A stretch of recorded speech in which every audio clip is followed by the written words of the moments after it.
Bark! As you know, humans are very fond of imitating chickens.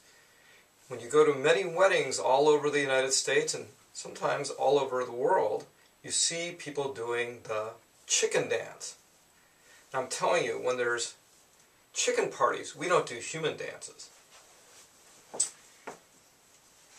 Today we're going to represent sample spaces, or all the possible outcomes, with lists and tree diagrams. And this is a compound event. We have a bag containing 3 red and 1 black marble. And if we draw out 2 of the marbles, what are our possibilities, and what is the probability of getting 2 reds, a red and a black first and then a red? Okay, let's look. Well, since there's 3 red and 1 black, we could have 3 out of 4 of the first choices are red. Then we say there's only 2 red left, so you could have a red and a red, a red and a red, a red and a black. And this happens 3 times, because there's 3 out of 4 chances it could be red. 1 chance it could be black. That means that there's only 3 possibilities and they're all red, because there's 3 red and 1 black marble. So let's tally this up. How many reds do we have? 1, 2, 3, 4, 5, 6. So 6 out of 12, or 1/2 of the possibilities are red.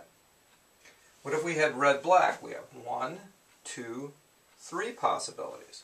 So 3 out of the possible 12 are red-black. And then finally, how many black-red? 1, 2, 3. So 3, 12. Now if you think about that, what that really means is the possibilities of getting 2 reds is half, and the possibility of getting a red and a black, no matter what order you go, is also 1/2, or 3/12 plus 3/12. Okay, let's use the multiplication property of, or the law of, probability.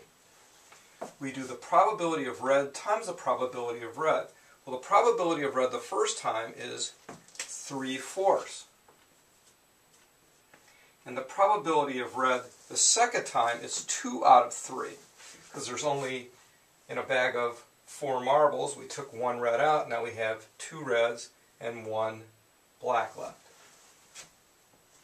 So the probability is 3 times 2, which is 6, over 4 times 3, which is 12. Or you could say it's 1/2. But it's the same as over here. What's the probability of having red-black? Well, the probability of red, once again, we say is 3 out of 4. And the probability of getting a black on your second pick is 1 out of 3. Because there's only, if we drew red first, 1 out of 3. 3 times 1 is 3. 3 times 4 is 12. It's the same as right here. And what's the probability of getting a black first and then a red second? Well, if we get a black first, the probability of getting that would be 1 out of 4. 1 out of 1, 2, 3, 4. And once you have a black, you can only get red. So that's 3 out of 3. 3 out of 3 equals 3/12, which is right here. So you can see by either making a tree diagram, we can also find out the same results by using the multiplication property of probability. Bark!